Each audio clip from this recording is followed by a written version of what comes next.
మర్మాంగాల్లోనో ఎక్కడో పెట్టుకొని పోతే తప్ప అది సాధ్యమయ్యే పని కాదు. అది కూడా అతి తక్కువ తీసుకుపోగలగాలి ఎవరైనా కానీ. ఇన్నిసార్లు దొంగతనం చేసినటువంటి పెంచిలయ్య మీద 24 కేసులు టీటీడీ వారు మీరెందుకు కేసులు పెట్టలేదు? 24 కేసులు.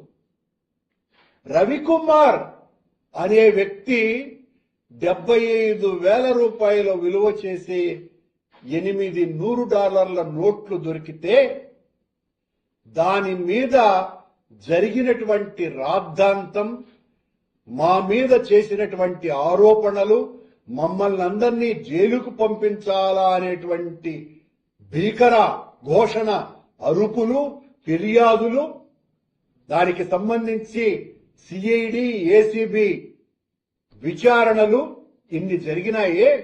మరి పెంచిలయ్య మీద ఒకే కేసు ఎందుకు పెట్టినారు అన్నదానికి టీటీడీ వివరణ ఇవ్వవలసిన అవసరం ఉంది.